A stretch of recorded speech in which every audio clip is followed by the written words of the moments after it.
ह्यामध्ये पहिली जी घटना घडली त्यामध्ये लोणावळा ग्रामीणमध्ये विसापूर किल्ल्याच्या पायथ्याला जो एक पोलीस कर्मचारी बंदोबस्तासाठी नेमण्यात आला होता त्याच्याकडनं एका लहान 5 वर्षाच्या मुलीचा विनयभंगाचा प्रकार घडला होता।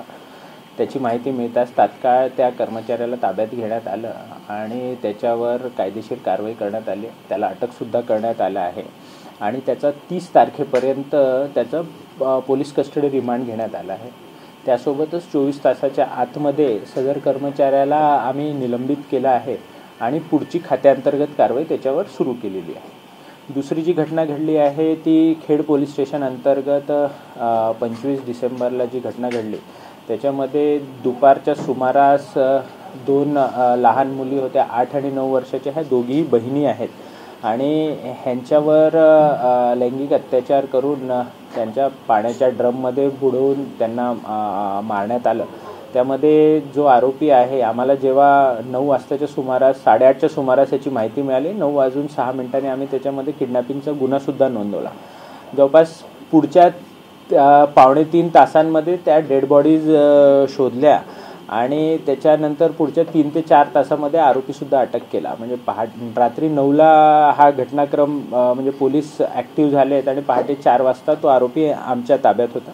त्या अनुषंगानं आरोपी अरेस्ट केलेला आहे आणि तो आता खेडच्या कोर्टामध्ये त्याला हजर करण्यात येत आहे। ह्यामध्ये जे काही सेक्शन्स आहेत, पॉक्सोचे सेक्शन्स असतील, BNSचे सेक्शन्स असतील, हे सगळे लावण्यात आले आहे आणि त्या आरोपीवर म्हणजे स्ट्रॉंग चार्जशीट जाईल ह्या अनुषंगानं पुणे ग्रामीण पोलीस दल हे पूर्ण तयारी करत आहे। काल राजगुरुनगरला त्यांचे नातेवाईक जमले होते, रास्ता रोको केला, काय त्याला विश्वास नाही का यंत्रणेवर, काय झाले? नाही, मी पण तिथे गेलो होतो, मी पण त्यांच्या नातेवाईकांशी बोललो। ह्यामध्ये ज्या प्रकारची घटना घडली त्यामध्ये अशा प्रकारचा भावनिक त्यांचा उद्रेक होणं हे स्वाभाविकच आहे, परंतु त्यांच्या ज्या ज्या मागण्या आहेत पोलीस प्रशासनातर्फे असतील आणि राज्य शासनाकडे असतील तेव्हा तिथे खेडचे प्रांत आणि तहसीलदार हे दोघेही हजर होते आणि त्या अनुषंगाने त्यांना जी काही मदत द्यायची आहे, मग ती मनोधैर्य योजना असेल किंवा मुख्यमंत्री सहायता निधी असेल, ह्या सगळ्याची मदत देण्याचं आश्वासन राज्य शासनाच्या वतीनं त्यांना करण्यात आलं। त्यासोबतच पोलीस प्रशासनातर्फे मी नातेवाईकांना आश्वस्त केलं की याच्यात कठोरातली कठोर शिक्षा त्या आरोपीला देण्यात येईल आणि ह्याच्यामध्ये कुठल्याही प्रकारची हयगय करण्यात येणार नाही। पोलीस प्रशासनाने त्यांचं काम अत्यंत शिताफीने केलेलं आहे आणि 3 ते 4 तासामध्ये म्हणजे बॉडीज डिस्कवर झाल्यापासून 4 तासाच्या आतमध्ये तो आरोपी त्याच्या मुसक्या आवळल्या आहेत।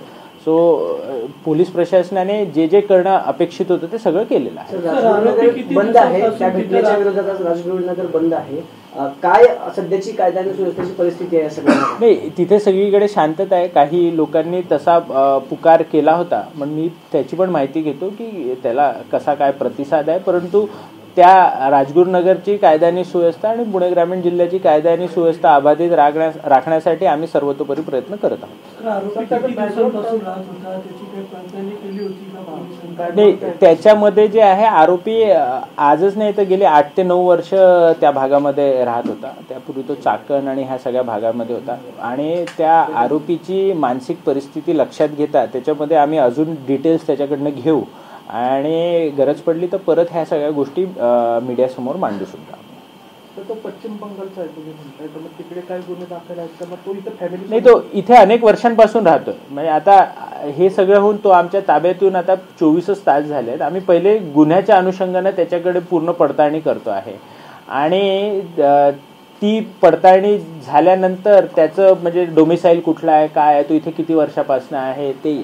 आणि अजून एक अपडेट आपणा सर्वांना द्यायची आहे ती म्हणजे की ह्याच्यामध्ये जो आरोपी आम्ही खेड कोर्टामध्ये हजर केला आहे त्याची 5 दिवस पोलीस कस्टडी रिमांड ह्या संबंधित आरोपीची मिळाली आहे आणि 1 जानेवारी 2025 पर्यंत त्याची PC आम्हाला मिळाली आहे। सर, ग्रामीण भागात अनेक मोठ्या प्रमाणात राज्यातील कामगार त्या अनुषंगाने आपण ते पावलं उचलणार आहे? ह्या अनुषंगाने आमचं जे अँटी टेररिस्ट ब्रांच आहे ATB ही रेग्युलरली आम्ही कारवाई करत असतो। आपल्या सगळ्यांना माहिती आहे की रांजणगाव परिसरामध्ये सुद्धा काही बांगलादेशी नागरिक आले होते आणि त्यांच्यावर एक मोठा ड्राईव्ह आम्ही घेतला, त्यांच्यावर कारवाई केली, गुन्हे नोंदवले आणि ते परत डिपोर्ट होऊन बांगलादेशला परत जातील ह्या अनुषंगानं सुद्धा मिनिस्ट्री ऑफ एक्सटर्नल अफेअर्स आणि यांच्यासोबतचं आमचं पत्रव्यवहार सुरू आहे.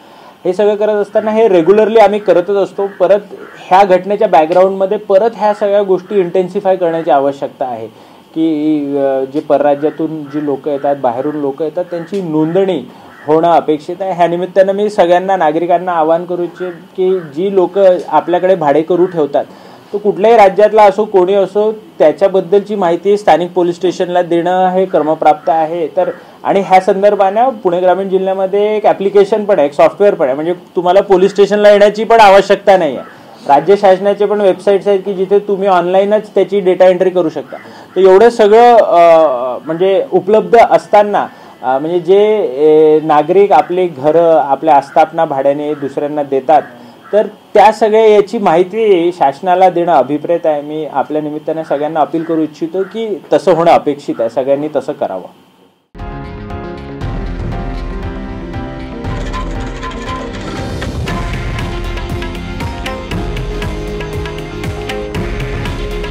हे आहे देशातील नंबर 1 न्यूज नेटवर्क आणि आपण पाहत आहात TV9 मराठी. काळजी तुमची, हित महाराष्ट्राचं.